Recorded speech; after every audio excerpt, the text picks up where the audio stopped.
Welcome to this week's preview of NCAA football action week 3 and week 2 of the NFL season. The Iowa Hawkeyes taking on the Nevada Wolfpack. That'll be a night game on Saturday. Iowa coach Kirk Ferentz still sticking with Spencer Petras at QB, insisting to the media that Spencer Petras has not had enough help in order to be given a fair assessment or evaluation. Kirk Ferentz thinks Spencer Petras gives Iowa the best chance to win, so he gets the nod at quarterback in a night game this Saturday. Iowa taking on the Nevada Wolfpack. Iowa favored to win by 23. Now, whether that means there's going to be 10 safeties and a field goal or 7 field goals and a safety, I'm not sure.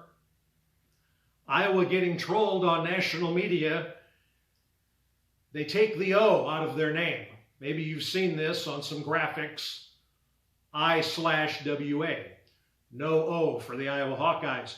We will see if that offensive productivity does not get fixed. The game this weekend could be Iowa's last win of the season. Plenty of football left, though. Iowa State wins the Cy-Hawk Trophy for the first time in a few years.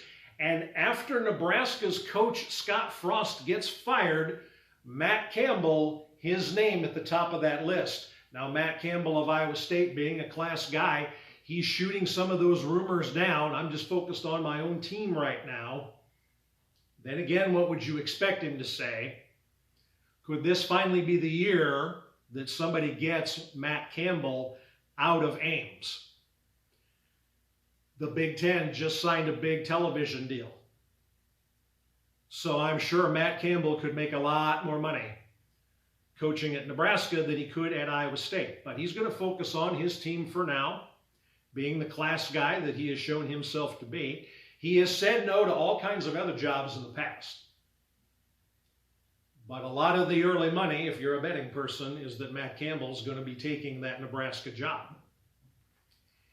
The Iowa State Cyclones will be at home this weekend against Ohio, not Ohio State, the Ohio Bobcats. It's okay for the color to come back into your face if you're an Iowa State fan.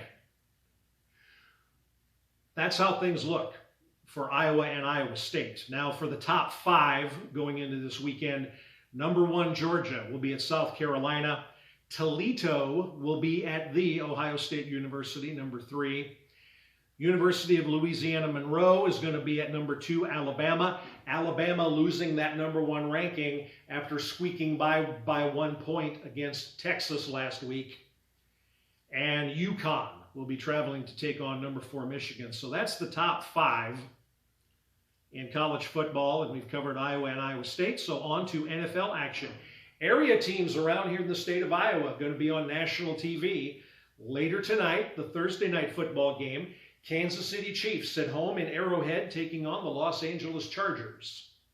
So Chiefs fans with something to look forward to tonight, as they will be on Thursday night football. The Bears and the Packers will be the Sunday night game on NBC this weekend. Bears 1-0 after a victory over the 49ers last week. Green Bay struggled a little bit offensively, got another division opponent. That'll be Bears and Packers, the Sunday night game on 13. And the Minnesota Vikings will be on Monday Night Football.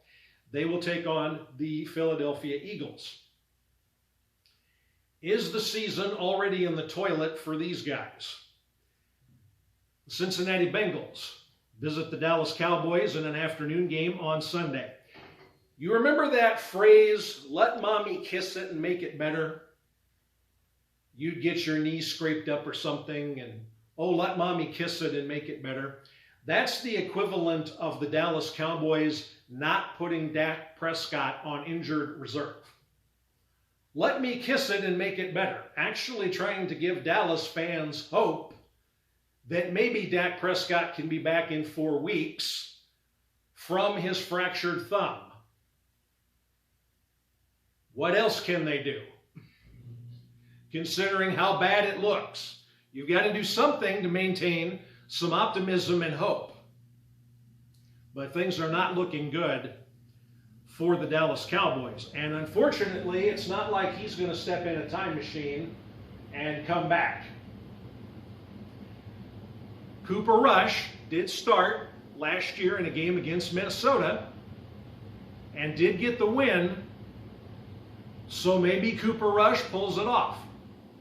Now, Dallas is one of these teams, they'll have a really bad game, and they did last week, and things will look really horrible, and all of the haters dogpile on, and all of the gloom and doom piles on. They are a team that in the past, they have redeemed themselves, albeit briefly. But Dallas is one of those teams that in the past, when things look really, really bad, it's like that scene out of Dumb and Dumber when Lloyd comes up over the highway and he's got that motor scooter.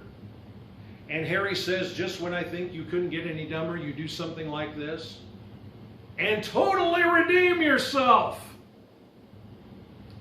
Don't be shocked if Dallas pulls off an upset against Cincinnati, and then you suddenly have Dallas fans doing what Harry did to Lloyd in that movie. You've totally redeemed yourself. Hope springs eternal. This has been your preview for Week 3 NCAA action and Week 2 of the NFL action, Football with Thunder. Please consider becoming a subscriber. We'd love to have you. Share and comment as well. And I'll be back with some post-game reaction after we get some games played. So until then, we'll catch you later.